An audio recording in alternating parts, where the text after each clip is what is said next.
Marvel சைட்ல இருந்து ரொம்பவே எதிர்பார்ப்பு நிறைஞ்ச படம்னா அது கண்டிப்பா டெட்பூல் அண்ட் உல்வரின் மூவி தான். ஏன்னா ரீசெண்டா ரிலீஸ் ஆன மார்வல் ப்ராஜெக்ட் எல்லாமே ரொம்பவே மொக்கையா இருந்துட்டே சொல்லலாம். அது மட்டும் இல்லாம ஃபேன்ஸ் வந்து ரொம்பவே டிசப்பாயின்மெண்ட் பண்ணாங்க.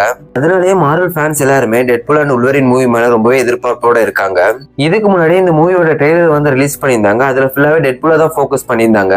அப்பவுமே எல்லாருமே எதிர்பார்த்தாங்க உல்வரினுக்கு தனியா ஃபோக்கஸ் பண்ணி ஒரு ட்ரெய்லர் விட்டா நல்லா இருக்கும்ட்டு. இப்போ வந்து அந்த ட்ரெய்லர் 2 வந்து நேத்து ரிலீஸ் பண்ணிட்டாங்க. அது ஃபுல்லாவே உல்வரின் ஃபோக்கஸ் பண்ணி தான் இருக்கு. சீரியஸா ட்ரெய்லர் வந்து ரொம்பவே பங்கமா இருக்கு. அது மட்டும் இல்லாம பியூர் ஹார் ரேட்டடா கொடுத்திருக்காங்க. உல்வரினுக்கும் டெட்பூலுக்கும் வந்து அந்த ட்ரெய்லர்ல வந்து அடிக்கடி சண்டை வர மாதிரியும் காட்டியிருக்காங்க. பார்க்க நல்லாவே இருக்கு. நீங்க இன்னும் அந்த ட்ரெய்லர் பார்க்காம இருந்தீங்கன்னா மறக்காம செக் பண்ணி பாருங்க. அது மட்டும் இல்லாம இந்த மூவி வந்து ஜூலை 26ஆம் தேதி வந்து ரிலீஸ் ஆக போகுது. மார்வலும் இந்த மூவி மேல வந்து ரொம்பவே நம்பிக்கை வச்சிருக்காங்க. கண்டிப்பா இது மார்வலோட கம்பேக் மூவியா இருக்கணும், இருந்தாகணும். அது மட்டும் இல்லாம ட்ரெய்லரோட தமிழ் டப்பிங்கும் சூப்பராகவே இருக்கு. இந்த ட்ரெய்லர் பத்தின உங்களோட தாட்ஸ் எதுவும் மறக்காம கமெண்ட்ல வந்து மென்ஷன் பண்ணுங்க. தேங்க்ஸ் ஃபார் வாட்சிங்.